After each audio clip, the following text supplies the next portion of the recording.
properly, brought to you by Barfoot and Thompson. On the show today, we're talking West Auckland real estate, property management, sales, investing, and even a career opportunity. Welcome to Barfoot and Thompson's Property Matters.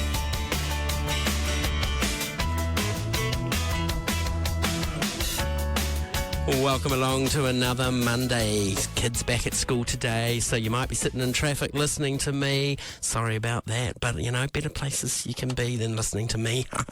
Welcome to Dan and Tony, who are here today from Barfoot and Thompson's Atatu branch to chat all things real estate in West Auckland. Welcome along, gentlemen. Thanks, Stephen. Thanks for having us. Great to have you here, and you've both been on the show in different times before, but never together in the studio, so great to have you here. And Tony, we'll kick it off with you before we sort of talk the important stuff. Let's just chat a little bit about your journey in real estate. Have you always been in real estate? No, not at all. In fact, I came into this profession, I guess, as a bit more of a mature-aged agent.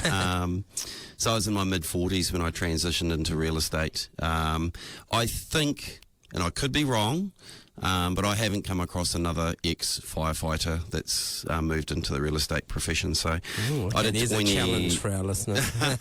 Well, certainly not around our company anyway. Of course, there's bound to be somewhere across the whole industry. But 24 years as a career firefighter, professional paid firefighter. So what made you suddenly go, all right, I'm putting down the hose and picking up a for sale sign? Yeah, good question. I think everyone reaches a point in a longer career, as I say, I was approaching 25 years, to think, is this for me for the rest of my working life, until retirement age, or do I want to try something completely different and re-challenge myself? So that question started surfacing a bit more regularly, and I thought, I think I've got that curiosity. I'm going to go and try something that requires me to completely retrain myself and re-challenge myself. So, do you miss any parts of that? I love the camaraderie that we had in that. It's a very, very special career. The work life there is unlike anywhere else in terms of that team bond that you form with your crew and with your colleagues through having been in very stressful sort of situations together.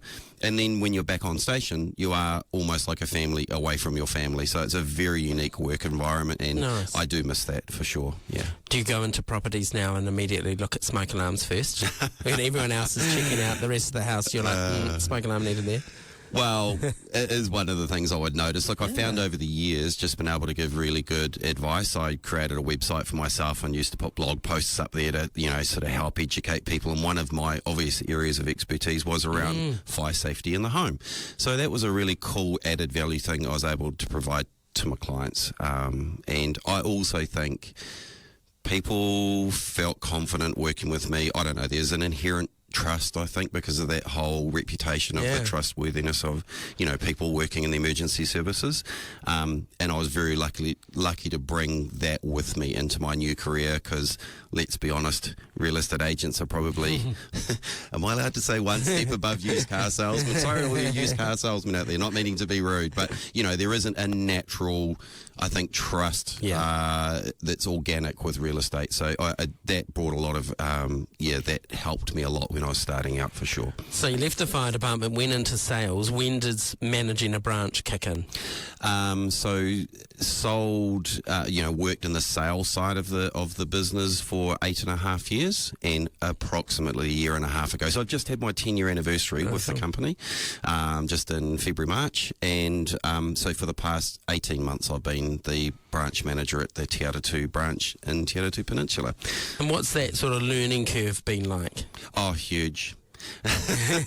Oh my gosh, we've only got 45 minutes to talk. Look, the analogy I'd give one of our sort of leadership people in our support centre described it to me. I think it was about the week before I was due to start at the branch, and he said, Tony, if I can give you a bit of advice, you're going to, for the next wee while, you're going to feel like you're drinking from a fire hydrant. Interesting analogy, given that I was an ex-firefighter.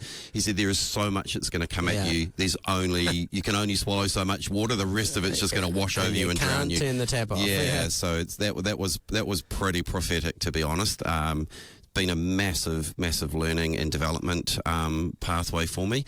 I do feel thankful that before coming to real estate in my last 10 years in the fire service, I was like a senior officer manager. So I had led teams and managed teams, and had to have that position of sort of running the business, if you like, even though it's a completely different style of business. So that wasn't foreign to me, but bigger business when you're running a real estate office, and all the different dynamics of property management versus sales versus admin. There's a lot of different facets to it, but I'm up for a challenge, otherwise I wouldn't have gone for the job, and it's been an incredible learning pathway for me, and I'm loving it. Brilliant. All right, Dan, over to you. Did your career start with a fire hose? I have to be careful what I say here. Were you putting out fires anywhere in the world? No. Very, very different. It was more sequins and glitter, to be fair. So started my career in the UK in 2016 after having a very extensive career in the professional performing arts industry, and decided it was time to settle down and get a real job and not work nights. So I then basically moved to real estate in the UK, where I sold in the southwest of London, which is Clapham, Battersea, where the new Battersea Power Station is, which they've just developed. And then moved to lettings, which they call lettings over there, not rentals, or property management. And then moved to the coach and development team, where I was more on the apprenticeship side and bringing in the junior estate agency apprenticeship that the UK deliver now. And then decided that, I met a partner and decided to move the other side of the world. And then continued my career and been at Atatu ever since. So I've been here for 4 years. Had you been to New Zealand before moving here? Oh, absolutely not. Never been on the radar at all. I just thought one day I'm coming and applied for the visa, jumped on the plane in February and landed here, and I've not left. Brilliant. What's some of the differences between property management in New Zealand and UK when it comes to sort of rules, regulations, etc.?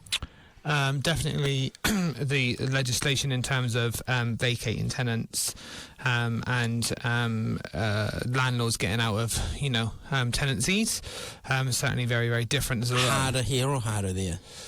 Depending. I think it's harder in the UK if there is a significant problem in the property, but I would say it's most probably easier if the landlord changed its mind and didn't want it on the property ladder. It didn't want their property, in the lettings market. So that was pretty. So it's a lot of similarities but a lot of differences. Also as well, like the length of tenancies. So here we would notoriously do a 12-month fixed term and then look at a periodic or roll it on to another fixed term. But in the UK, the longer the tenancy, the better rent you're going to get. So you would negotiate it for like a 24 to 36-month lease, and then there would be clauses in there for a landlord only or a tenant only rate lease. So there was a lot more of a longer period of rentals. It was certainly a big shift in the mindset, because here we do everything from the start to finish and continue to manage the properties throughout the tenancy. In the UK, you would only really find the properties, find the tenants, move them in, and then move it into a different department and let them run if it was a managed service. Right, yeah. Mm-hmm. Okay, interesting. So you're both West Auckland based, looking after that West Auckland investment market. Talk to us about West Auckland as a good investment space for landlords. We both probably got a view on that. Yeah. Look, I see West Auckland as being sort of the emerging quarter of, if you think of Auckland being north, south, east, west. For years and years, it felt like all of the expansion and the exciting stuff was happening through Albany and north and East Auckland with all Botany and all those areas, and that's where all the growth was. And West Auckland seemed to just kind of be sitting, the quiet old suburbs, not much in the way of expansion. And then now we've seen in the northwest area, it's like it's really woken up. We've got the excitement of the northwest shopping centre. We've got great, ferry services to the CBD running out of it from multiple locations, on top of I guess the comfort of having those really well-established schools and community services that have been there for decades and decades. So it's certainly become a really popular area for investor buyers. There's strong rental demand there. Unless there's a real problem with a property, we certainly don't have vacant properties for long. We normally have people lining up to get in there. Dan can comment more on that. But yeah, and also I think if the location, particularly where we are, if you can't afford to be in one of those real central city fringe suburbs, if you think about the Te Atatu area, for example, we are literally the first suburb. Once you come over the causeway from the city, you arrive at Te Atatu. So location-wise, it's great for people commuting to the central areas, and yet it's also very easy to head north now to get to Albany and the North Shore, or if you're just wanting to get out of Auckland and get on that northern corridor, it's just become so much easier with the completion of the Western Ring Route and the access to the North Shore and stuff. So, look, we certainly have a lot of confidence from investor buyers buying into the area. Like I say, with all that northwest development, we've got more local employment out there as well. So those are all real positives. Yeah, good points. Anything you'd add to that, Dan? Yeah, I think it's far more attractive now than when I joined it, I think, 4 years ago. I think, like Tony said, on the Norwest shopping centre, I think Costco's is brought a massive pull to the community up that end. Costco's brings it from all over nationally, but I think, it's a lot more affordable for families now to cater food, when you've got a tight economy in cash flow. But I think the community, in particularly Auckland Council have put the new, bus routes in, and that's really, the hub of it from the top of Te Atatu, in between Te Atatu South and Te Atatu Peninsula, which now makes the commute far more easier to get into the city, for work. I think there's got a lot more walks, I think, and especially, what the last 2 years we've had, where people have had to enjoy their own communities and not been able to get out of their communities. I think people have realised that actually the area is certainly got more green than what it looks. I think we all did that, didn't we? We discovered things on our doorstep we didn't know were there. Well, the coastal walkway there is amazing, and effectively it is on a peninsula of land projecting out into the harbour with magnificent harbour and city views. Again, speaking quite locally, more Te Atatu rather than West Auckland more generally, So it's a wonderful location. The cafe scenes become more vibrant. It's just really transformed. I actually I was born in Te Atatu South, so we're at the shops, where I'm positioned now. Used to drive through there every Sunday with my mum and sisters and brother, going to church and what was Te Atatu North back then. It wasn't called Te Atatu Peninsula back in those days. So I've seen the area develop from what it was when the motorway ended there. You couldn't even drive to Lincoln Road. The motorway didn't extend beyond Te Atatu to where it is now. It's amazing to see how much the area has progressed. So what's the West Auckland sales market looking like at the moment? I think, I wouldn't say that the West Auckland sales market is any different than Auckland. My commentary would be more the residential scene in Auckland. And even then, you look around the country and it's very similar around areas of the country where it's a little bit challenging if you're selling, let's be honest. Now, it's not that we're not selling properties, because I knew you were going to ask me that, Stephen. So I looked up a few stats before I came in. I know your listeners don't jump on this to listen to stats, so I won't get too boring with it. But we sold a lot of property in March. Just our Barfoot and Thompson alone, over 1,000 properties sold in the month of March. And you would think, oh, that sounds pretty active, and it is. We haven't sold that many properties in 1 month for more than 3 years, but there's been a real surge in listings, so we've got a lot of available property. So that same month where we sold over 1,000 properties, we listed 1,900. So in net, our total stock, we ended up carrying sort of 900 more properties by April than we had at the month prior. So that's the biggest influence for anyone who's done economics at school. It's just a straight supply-demand question, and we just have a lot of supply now. Even though we've got steady demand, we've just got a lot more property available. All right, so as someone experienced in the sales journey, not just as your branch manager role now, with your sales hat on, what tips do you have for people selling their homes?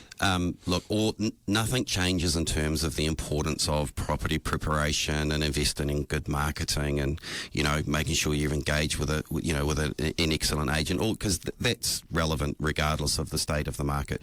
What I would say right now is probably the most important consideration is to engage with an agent, as most people think of them as a salesperson who's going to be very honest up front about the market value given the more challenging market conditions, and do a really robust appraisal process. So establishing that price expectation at the start is critically important at the moment.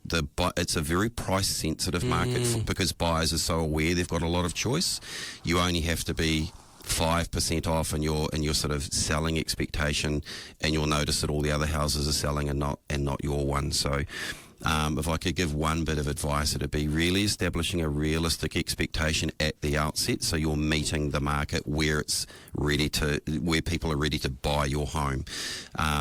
The properties predominantly that are sticking are the ones where I believe the owners are still hopeful of that premium, and it's a little bit tricky to get a premium with that much choice out there at the moment.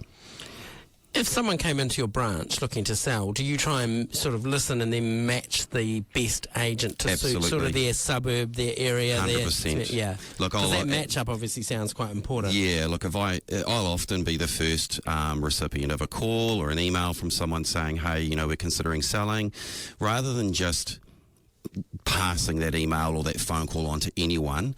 One of the things I always do is ring that person, have a chat with them. I'll have my pen and paper ready. What's their situation? What has their past experience been like in selling? What's their demographic, And if I can sense that person's overall situation, I feel like I've got a much better opportunity to I think, I know exactly who on my team would just be so perfect for their situation, and then it's a win-win for everybody. Now, at the start of that question about top tips for selling, you said make sure your property is well prepared. What do you mean by that? Let's just unpack that for a second. Well, again, look, if I can go back to the fact that there's a lot of property on the market, there's a lot of choice for a buyer. If your competitors' properties are beautifully, all the landscaping's been up to date, the maintenance, the cleaning, the presentation, even staging. Some people might move old furniture out and get staging furniture in to make it photograph and present better. If your competitors, if you think of other sellers as your competition for those same buyer pool, are going to all that effort, and a seller chooses just to come on the market and say, this place will sell itself, and not really put much effort in, then don't expect to capture the audience. You have to think, we need our property to stand out in lights, and that comes right through from videos and photography through to people's actual impression when they come to the open home or the viewing and are walking around. You need to sell your property as the one that those buyers want to buy. If you don't put any effort into preparation and presentation, it makes it a lot tougher for the agent representing you to get that deal done for you. For the open homers, it's still, the bread in the oven, the coffee poured, as those things does smell make a difference? A bad smell does. Yeah. Okay. I would say what's more important is, and it's certainly, I used to school my vendors up, before I get there, have opened the whole house up. Fresh air is as important as it is, the smell of bread cooking. And I used to always like to have music on, just to make the place feel it's like it's got a bit of personality. Yeah. So I would just bring my Bluetooth speaker along. I had my open home playlist, that I would put on, which was just nice and pleasant, and it just made it a bit nicer for people walking around. But no, I never gave any instructions about putting the coffee, the coffee brewing or anything, but just definitely open everything up. Lots of, especially perhaps through the winter months when things are a bit sort of colder and a little bit, you just want to get that fresh burst of air through. Yeah, absolutely. So Dan, switching that from sales to rental, if an investor is looking at purchasing a property in West Auckland, what sort of things should they be looking for if it's going to be a good rental property? I think first things first is looking at where it's situated for school catchment areas. I think that's a big thing. In particularly since we had, I won't mention the C word, but we know that the last 2 tough years, a lot of people moved from places where it was no outside space to outside space, Right. and so there's a lot of families that are now out there looking or relocating. So definitely it's the area, it's where it's positioned, like in the peninsula or in Atatu South. But I think another big factor, and it really is off-street parking. They need to do that. And I always say when I go out onto these properties to see these, speak to landlords and on appraisals, I always say as well, you got to look at the pet situation. And I know now that we've got a great new legislation that's going to hopefully be passed off shortly with the new pet bonds and things. You look at the market, 95% of the market nowadays have got a pet. 5% haven't. Yeah. So it's, almost the same as selling to rentals here, is that, you've got to look at, who you're marketing your property to, and are you prepared to wait 6 weeks for it to be rented, or do you need that money now to have it? And it's the same with sales, right? If, they're not marketing the property in the correct way, are you prepared to have it on there for 6 months, or are you wanting it to be gone after your 3-week marketing campaign and it's sold in auction? And I think it's the same, it's very similar, and some people buy into it, some people don't, and but it's about educating them along the way, in making sure that we as the professionals actually give the right information to the landlords and put them at ease as well. Certainly when I was a property manager many years ago, people with pets were my best tenants. I mean, they actually looked after the property so well because they knew how difficult it was to get another place. I never experienced an issue. Tony mentioned, decluttering and staging your home. If a landlord's renting a property out for the first time, often these properties are empty. Do you look at staging? Is that something, or is it not needed? A tenant can sort of come in and visualise it. Again, I think it's on the type of property. I think, your standard 3-bedroom houses, 2 bedrooms, absolutely, we don't need to stage it. If we think, which we have done in the past, if we think that the property looks quite difficult or looks small, on the smaller side, we'll absolutely speak to our photographer to try and put like some furniture in the photos. Right. So they're more able of a to see digital stage rather than a physical. Has been a big growth area in the last few years. Right. And sometimes people do struggle to look at a picture of an empty room and imagine it, and they might imagine that it's small, but if you can actually show couches or a dining table, they can see, oh no, that's a six-seat table that would suit my family if they're looking at renting the property. So virtual staging's a really relatively cost-effective and easy way of creating that look you're llooking for in your rental marketing as well. But I think, when you go to the high-end market of the rental side, in which you do, and you look at listings nowadays, it's particularly in the areas of your more of your Remuera areas, in your Ellerslie areas, there is a lot of more high-end stuff that's coming on.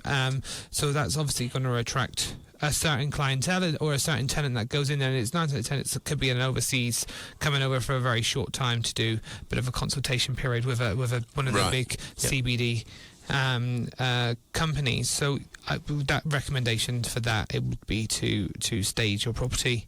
Furnished or unfurnished out west? Like, I mean, obviously in the city a lot of the apartments are furnished that you rent. What's your take out west? There's a lot of families out there. So families, 9 out of 10 will always have their furniture. Right. I think, it's a different market again.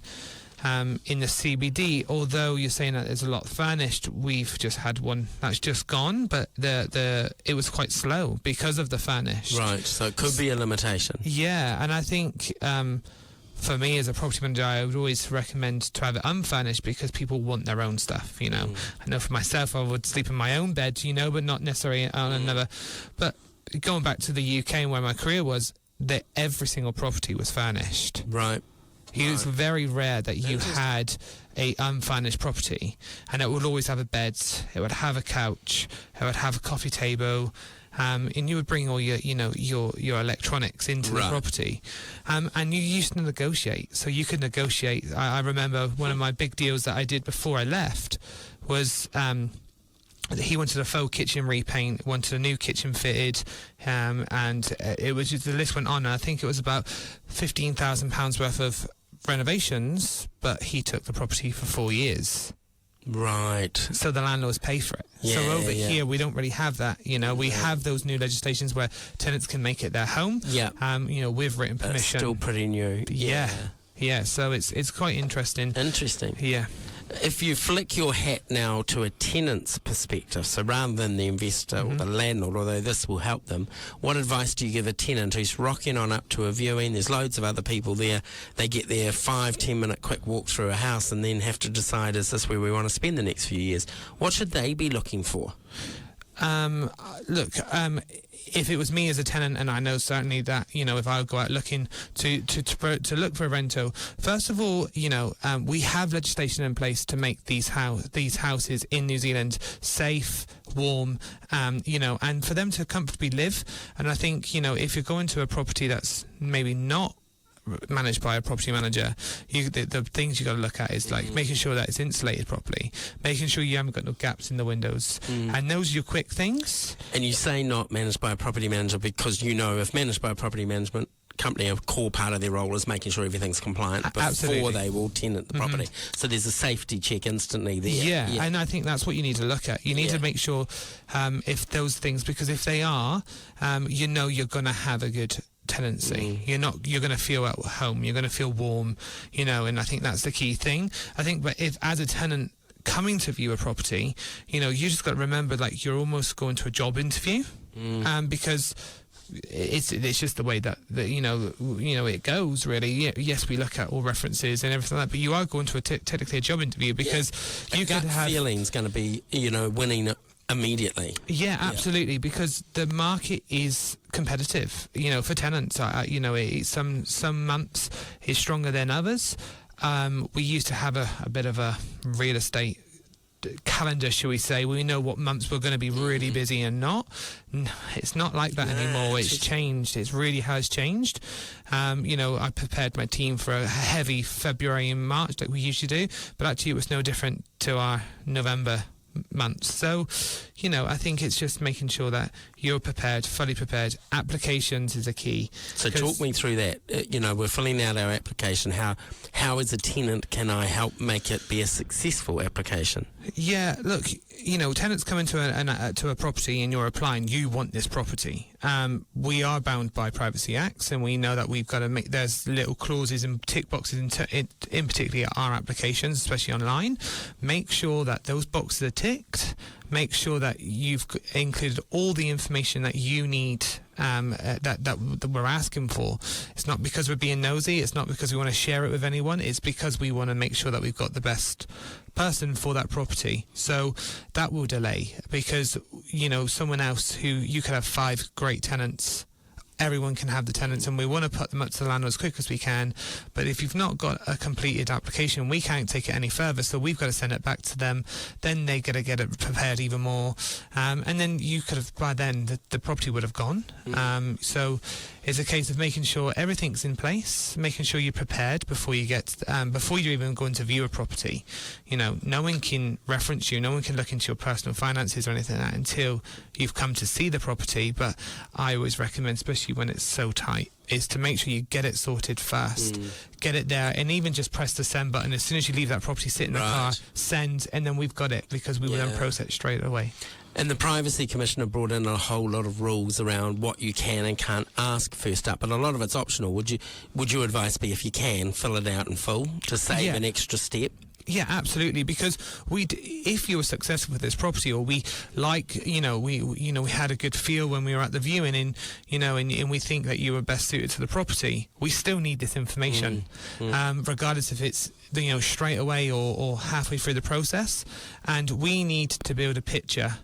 For that, we've only seen you for 5 minutes, so just make sure everything's in because we need to build this picture to be able to then deliver it to the landlords. One thing we have seen, which has been a massive positive, and it's not required. We don't say you have to do it, but it has helped. As families have been doing CVs, and particularly one of my colleagues, she had a family that's moved up from the South Island, and she met them once, but they had this incredible CV about their family life, and about how they are in pictures of their family of being families. And some people could be staged, but 9 out of 10, it's not. It's just general families that want it. Well, I guess that gives your owner, your landlord, a little bit more of a picture of who's going to be inside their $1 million investment property. Yeah, absolutely. Yeah. And, Same with pets, photos of pets. Yeah, because otherwise everyone that doesn't like dogs instantly thinks the dog's a pit bull and it's going to maul me when I go and visit. Yeah, absolutely. And I think that's the key thing, is that when they do that information, when they fill out the application form, we're not trying to catch you out because, it's a medium dog. Well, you say it's a small dog, but it's a medium dog. It's not about that. Pets are considered if any pet is. Yeah. But you need to make sure that you put everything on there. And it's funny, the picture of the dogs, is it registered? All this information is required to build this picture again. I like that, as it show that you care and you're following those rules too. I used to say that to my applicants and say, send me a photo of the dog, because immediately my owner's going to think it's a nasty pit bull. And I remember once the two people in front of me just sort of dropping their body, and then they showed me their photo of their 3 pit bulls. I walked into that one. Your comment you made, Stephen, actually was an interesting one, and I picked up on it on another podcast interview that you'd done just recently. I was listening to it about your experience as a property manager and people with pets. How they actually value that property so much more. If they've got in there and they've had a landlord that's permitted them to have a pet and given them that trust, how they will want so much to hold on to that property that they may well actually be a far, like almost a superior tenant, if you like, which I never would have thought of until I heard you say that during an interview. I can't remember that really ever. Makes sense. And I'm not a pet person myself, so it was always a challenge having to go to properties with dogs. Learnt to like them, but it was always my best tenants, pay on time, house well looked after, great inspections, because they really valued not moving it. Same with, often families with young kids, they don't want to uplift them all the time, so very similar. But and always fascinated where people say, I'll take a cat, not a dog. A cat can do far more scratching than a dog in some places. Just talking to someone yesterday who's got her house tenanted and they've got a cat there and it's got some distress syndrome going on. And it's doing a lot of damage, far more than I've heard about with any dogs. Yeah, so the pet bond rule, that will help in that situation. But, don't be put off by it. All right, flipping again now, thinking sort of West Auckland and sales. What about advice for someone wanting to become a salesperson? So a couple of weeks ago, we had fabulous 3 brand new salespeople in here starting their journey out. And, it's a hard market to start a career in. What advice would you have? It is challenging, and I just think having a really realistic view and perception on what you're stepping into before you do is critical. I interview regularly prospects, people that are, say, maybe going through their national certificate training or in the process of receiving their licence, and they come and ask to have a sit down and a coffee with me. And I always introduce the chat by saying, look, I'm going to be brutally honest with you, and it's not because I'm wanting to scare you off this profession. I've done it for 10 years and it's been incredible and rewarding and I've loved it.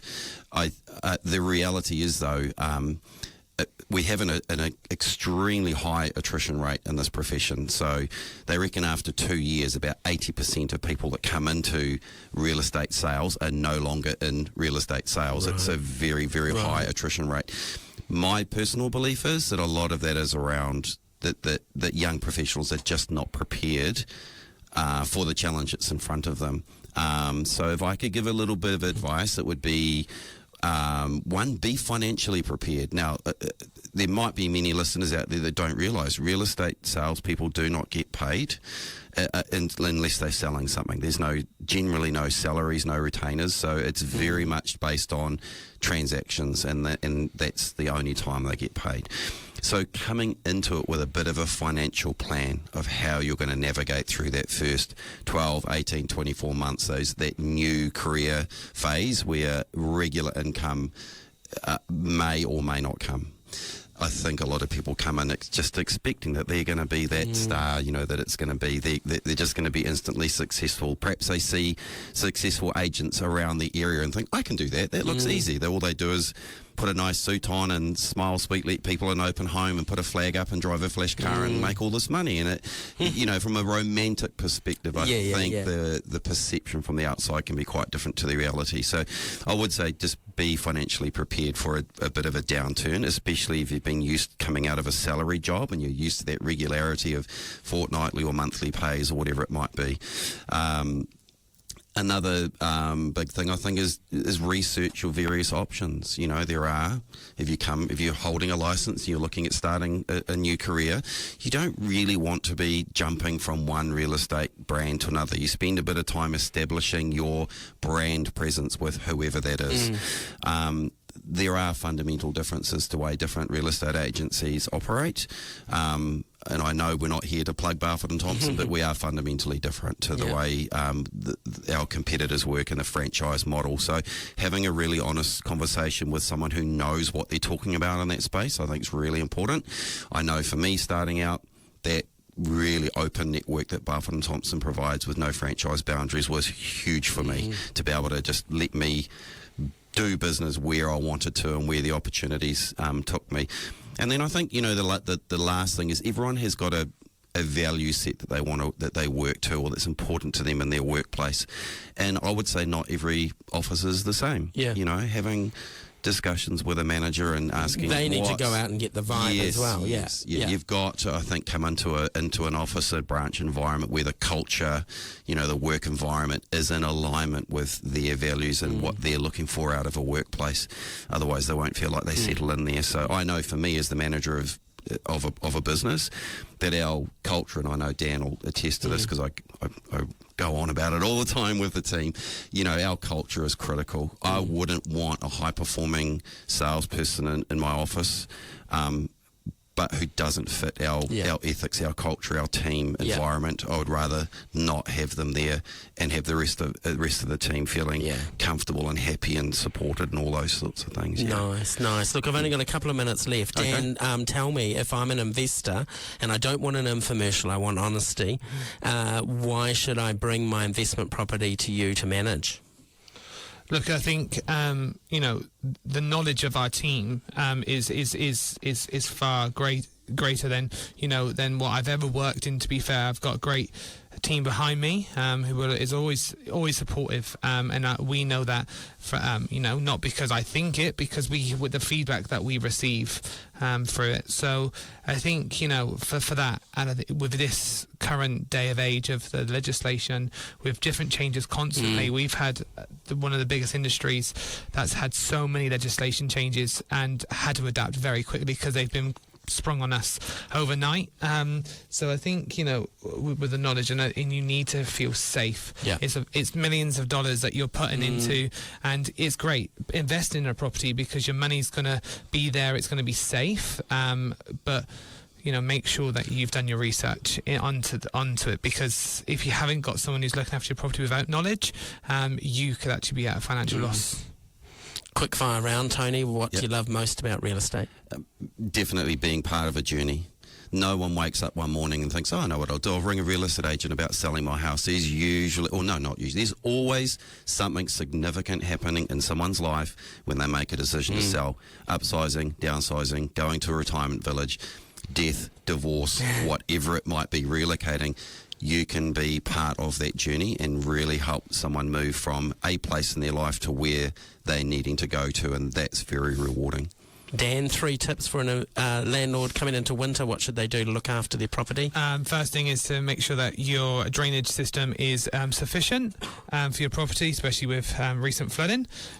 Clean the gutters. Absolutely, that's the top of your list.